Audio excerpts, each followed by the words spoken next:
We are at Fort George,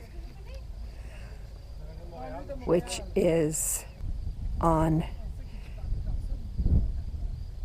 the Niagara-on-the is the name of the town in Ontario.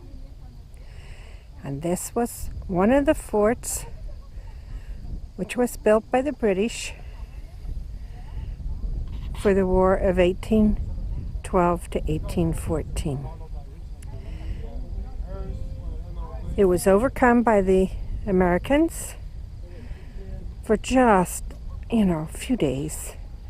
And then it was taken back when the Americans went across the lake back to New York. And it was rebuilt by the British.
There we go.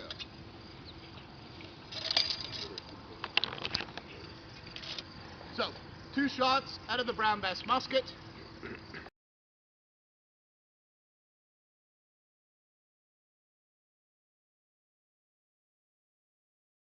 Quite the mouthful, so that's why it was more commonly and affectionately known as simply the brown bess. Now, the brown bess has gone through many variants over its history of use with the British Army. It was one of the longest standing weapons handed to an infantry soldier of the British Armed Forces in their history. And the main reason for that is that muskets were pretty much the peak and pinnacle of military technology for a very long period of time. Every army was arming their soldiers with muskets during this period of the War of 1812 and the Napoleonic era. So this is the short land pattern. There's also the long land pattern, sea service pattern, India pattern, and the new land pattern. And the new land pattern, very much like this, would look exactly the same, except they put a little bit of a foresight on the barrel so that you could aim the musket. And I use that term very loosely, and we'll discuss more about that later on. So muskets have good things about them and bad things about them. I'll tell you all the good news first. Number one, it's very cheap and easy to make one of these weapons. They come in 3 very distinct pieces known as block, stock, and barrel. And then they'd be packed up in crates and then sent off wherever they need to be going. So the second good thing about muskets is it's very easy to teach someone how to use one and get them, going pretty good at it over a very short period of time. For the British Army, you would volunteer to join up. You'd go off, you'd sign up on average between 7 and 21 years of service, head off to your basic training where they teach you to walk, talk, and act like a soldier, hand you a musket, show you how to move it around your body using the manual of arms, and then they're going to teach you how to load and fire the weapon. So, to teach the new recruit, you tell them to start off at the shoulder arms position. When given the command to prime and load, the weapon will come up and over. So the butt of the musket is underneath your right arm, allows you access to the firing mechanism here, where you have to flip open this metal piece on the lock known as a prison.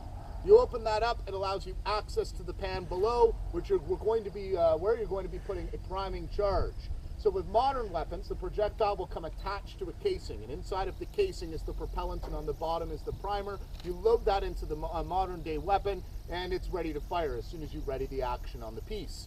Now with this, you have to prime the weapon first, shut the prison so that you can then load everything else down the barrel, and then the gun is ready to fire. It doesn't have that same luxury that modern weapons do.